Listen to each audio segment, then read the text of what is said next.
135. Y ahora, señores, Flavia Pitela. En Mar del Plata, este fin de semana largo, sábado 17, domingo 18, de 14 a 21 horas, se lleva a cabo en Mar del Plata una feria del libro. Se llama Invierno, es una feria que se hizo bastante tiempo y que se... ¿Este fin de semana es fin de semana largo? El que viene, sí. La puta que lo Es parió. el día del padre. ¿Qué? Extra ¿Qué largo. pasó? No, porque Sí. se mide menos los Sí. fines de semana largo, me toca el domingo ahí. Bueno, no Se importa. venía dulce, con el pico de 12.6. Ah, mirá, cómo me lo tiró. Bueno, vayamos a Mar del Plata, fin de semana largo. Total termina a las 9 de la noche. Pueden llegar todos al departamento o al A hotel ver que alquilaron a ver PPT. PPT. Es de 14 a 21 horas en el Auditorium de Mar del Plata, Avenida Patricio Peralta Ramos, al 2280, una feria del libro, más de 100 editoriales, muchas de ellas medianas, muy reconocidas ya. ¿De la provincia de Buenos Aires? Hay de todo, ¿no? Hay un montón de acá de ok. Buenos Aires, está Caja Negra, está Por eso, el de Cuenco de Buenos Aires y Plata, la de Buenos provincia de Aires y la provincia de Buenos Aires mayormente, Eloísa Cartonera, Calibroscopio, re linda. Así que es entrada libre y gratuita, fin de semana largo, Feria del Libro, Mar del Plata, vayan, porque están ya por ahí, se van a pasear, también aprovechen. Dos libros que traje, que los leí medio en tándem, o sea, en mi cabeza, ¿no? Más allá de, los asocié una vez que los terminé de leer, por varios motivos. Uno de ellos, voy a empezar por el de Laura Alcoba. Laura Alcoba es una escritora argentina exiliada desde muy chica en Francia, de hecho escribe en francés, y históricamente había sido traducida por Leopoldo Brizuela y ahora la traduce Eduardo Berti, otro escritor argentino que vive en Francia. Ella es muy conocida por una trilogía, que es la trilogía de La Casa de los Conejos, donde cuenta su infancia en La Plata. Fue una trilogía muy, muy bien recibida. Y su exilio. Ella viaja con su madre a Francia y el padre después las acompaña muchísimo tiempo después porque queda preso aquí en la Argentina. Ahora viene con un libro. Yo recuerdo que hace unas semanas dije que Carrer era un gran cronista y bueno, termino de leer el libro de Laura y digo, pucha, Laura también. ¿Por qué? Porque tanto la trilogía de la Casa de los Conejos como este libro que traigo hoy son inspirados en historias verdaderas, son no ficción, lo que llamamos no ficción, ¿no? Historias noveladas, historias reales noveladas. En este caso se llama A través del bosque, el libro. Lo publica Alfaguara. Laura empieza a pensar este libro en el 2010 cuando ve una película que se llama Shutter Island, que creo que trabajaba Leonardo DiCaprio. Sí. Que en un momento, La bueno, Isla Siniestra, creo que la la isla, tradujeron. gracias, sí, esa, no me acordaba la traducción, gracias. En un momento él se encuentra con su mujer en la casa, vuelve a trabajar, el personaje, ¿no?, de DiCaprio, y la mujer había ahogado a sus hijos en el lago, un lago que estaba atrás de la casa. Loca, desquiciada. Pero cuando Laura ve esta película, recuerda que cuando su papá había llegado a Francia, se había quedado a vivir en una familia de argentinos que tenían 3 hijitos y que la mujer había ahogado a 2 de los 3 nenes en la bañadera. Ay, no. Y él se lo había contado a Laura cuando era chica ella. Y ella medio como que le enterró la memoria Claro. de esto. Entonces cuando Bella Traera empieza como a cranear en su cabeza que había algo para contar ahí, que había una historia siniestra, compleja, pero también humana, real, digamos. Pasan estas cosas de las que generalmente no se habla. Y esto había pasado. Entonces empieza por entrevistar, porque hay una de las nenas, esta es el caso hay uno de los 3 nenes que sobrevive, la nena Claro. más grande que estaba en el colegio, que ella la llama Flavia en el libro, no es su nombre original, y la mamá, la mujer esta, está presa, obviamente. Entonces empieza a reconstruir desde los puntos de vista de los distintos protagonistas de esta historia macabra pero real, esta historia. Ok. Es una historia acerca del abandono, del engaño, del exilio, de la soledad y de la locura también, ¿no? Y del desquicio. Pues esta mujer obviamente hace esto en un momento de desquicio, pero va contando con mucha maestría, Laura, cómo llega esta mujer que ella llama Griselda, que tampoco es su nombre original obviamente, a cometer este acto, ¿no?, que tiene que ver con un engaño del marido.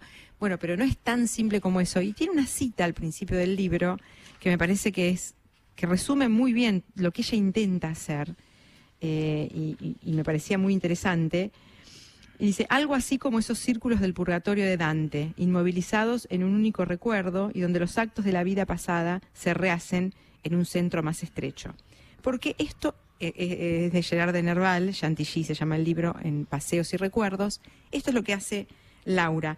Toma una historia que es, por más que es trágica y espantosa, chiquitita, doméstica, y le empieza como a ampliar los círculos del infierno, digamos. ¿Por qué llega alguien a hacer semejante barbaridad, no? Y cómo vive después con eso. Porque, por ejemplo, en las entrevistas con Flavia, que es la hija de esta mujer, Flavia tiene un registro de su madre amoroso. Y de hecho está en contacto con su madre. Y de hecho la salva a la madre en su maternidad, del hecho de que haya una hija viva que la quiera, a pesar de todo.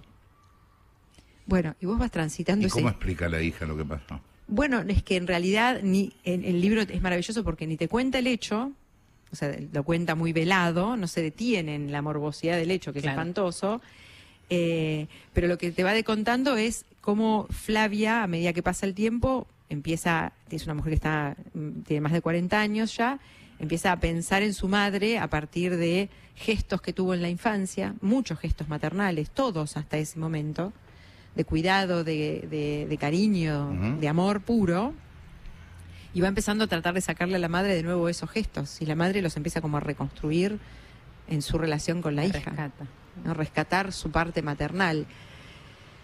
Es un descenso al infierno el libro, tremendo, pero está tan bien contado que te reconcilia con dos cosas. Primero, con la posibilidad de la redención, digamos, que en un momento te das cuenta que Griselda es más que ese acto, ¿no? Es mucho más que eso, que fue trágico y está pagando por eso.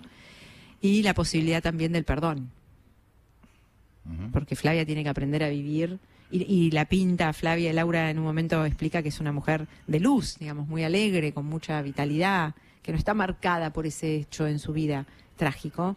No cuenta, por ejemplo, cuando el padre la fue a buscar al colegio para contarle lo que había pasado, porque la nena iba a volver a su casa para encontrarse con el horror absoluto de lo que había pasado, y el punto de no retorno. Eso también habla mucho el libro, ¿no? Decir, bueno, ya está listo, llegamos a este punto, no tiene retorno. ¿Qué se hace con esto? ¿Qué se construye a partir del horror? Si se puede construir el vínculo, la reconciliación, el rescate de la parte humana que le queda a la madre, y la tiene. Un librazo. Laura Alcoba escribe muy bien. Uno agradece muchísimo cada vez que publica muy poco, pero es muy metódica, muy respetuosa y muy poética, muy literaria toda ella. Se llama así el libro, A través del bosque, y lo publica Alfaguara, la traducción bellísima de Eduardo Berti. Y hay una Daniel Pennac, que es un gran escritor francés, dice: lo primero que me llamó la atención es la precisión de su escritura, y me parece que ahí es donde le dan el clavo a por qué hay que leer a Laura Alcoba y por qué lo asocio con el segundo libro que les quiero recomendar. Este es peor. Este es peor. Dios. Pero porque las dos autoras, esta autora de las que voy a hablar ahora es una autora canadiense, empiezan a hablar y a hacer hablar en las voces de mujeres el horror. Y esto es muy difícil de explicar, pero en mi cabeza es muy difícil de explicar, no que sea muy difícil de explicar. Durante muchos años, se vivió en silencio, digamos, las miserias de las mujeres, la mujer engañada, la mujer abusada, la mujer maltratada, la mujer que en su trabajo no puede ascender. Son historias que todos conocemos íntimamente, que conocemos en la privacidad de nuestras casas, en nuestras propias historias, pero de las que no se relata mucho literariamente, excepto en este último siglo, ¿no? Y grandes madres de esto, como las Ocampo, ¿no? O Virginia Woolf, o Silvia Plath. No es nuevo lo que estoy contando, ya hace más de un siglo que estamos charlándolo. Pero estas chicas, Laura Alcoba o el caso de Miriam Towes, que es una autora canadiense, le están dando voces a mujeres que de otra manera no tendrían voces todavía hoy. Y esto me parece que es el hilo conductor entre estos dos libros. Este libro se llama Ellas Hablan, y fue una película que estuvo nominada al Oscar en el 22, que se llama así, Ellas Hablan, Women Talking, es en inglés, que hace Miriam Towes. Hubo un caso en los años 80 de una comunidad menonita que se llama Molochna en Bolivia, en donde un grupo de mujeres amanecían sangrando, con moretones, con signos de mucho maltrato, e incluso alguna de ellas luego quedaba embarazada, y toda la comunidad lo asociaba a la presencia del demonio en la comunidad, ¿no? Cerrado en una comunidad así, tremendamente cerrada, esto quedaba ahí. Hasta que una de ellas logró descubrir que lo que les pasaba es que a la noche las dormían con un anestésico de caballos y las violaban sistemáticamente, los mismos hombres de la comunidad. Ujú. Cuando esta mujer se entera de este caso, se entera cuando se hace público porque estos hombres son llevados a juicios y son encarcelados. Pero después hubo como una reincidencia en la comunidad en la que vuelve a pasar lo mismo, que no tuvo mucho, digamos, que no avanzó porque enseguida se puso el grito en el cielo y estas mujeres que pertenecen a esta comunidad menonita, entre otras cosas, no saben leer y escribir. Esta salsa atrás mío. Golpeando. La salsa rascándose y golpea Sí, contra el piso de madera. Sí, esto es televisión en vivo, señores. Sí, es así. ¿Qué hace Miriam Toews? Pone esta historia, les pone voz a estas mujeres en una colonia menonita en Canadá, que también hay. Entonces, ¿qué pasa? ¿Qué pasa, salsa? Ahí está. Ya lo sacamos. Las hace hablar. Pero como ellas no pueden escribir, porque no saben escribir, necesitan tomar a alguien que haga de escriba. Entonces citan en este lugar a un hombre de la comunidad que era como un outsider porque había estado preso por robar un caballo, una cosa así, para que él les haga de escribas. Esto es en secreto, las mujeres se reúnen a la madrugada en un establo en las afueras, y es un problema porque muchas de ellas no quieren hablar, otras dicen que hay que perdonar, otras dicen que se tienen que ir, pero si se van no se pueden llevar a los hijos porque la comunidad, los hijos quedan con los hombres. Otras plantean que si ellas se van, ¿quién les va a dar de comer a los hijos? Porque los hombres no cocinan. Y entonces es como una obra de teatro en la que estas mujeres hablan. ¿Y qué hace Miriam Toews? Les pone voces, así como Laura Alcoba, a Griselda con su caso y a su hija sobreviviente, le pone voz a la tragedia. Ella hace lo mismo con estas mujeres, que tienen tres situaciones que tienen que resolver. No hacer nada, quedarse y luchar, pero quedarse y luchar tienen que luchar contra el cura del pueblo que les dice que ellas están obligadas a perdonar y que cuando los hombres vuelvan los tienen que perdonar porque así todos van al cielo, o irse. ¿Pero irse a dónde? Si muchas de ellas nunca salieron de ahí y no saben leer y escribir, Claro. nunca trabajaron y nunca vivieron en una sociedad, digamos, fuera de eso. Y ese dilema entre ellas es muy interesante hasta que resuelven las que quieren quedarse y contar. ¿Y por qué lo quieren escribir? Que es la pregunta que hace el escriba. Dice, ¿por qué lo quieren escribir? Porque ellas se reúnen y dibujan para representar lo que quieren decir, porque no saben escribir.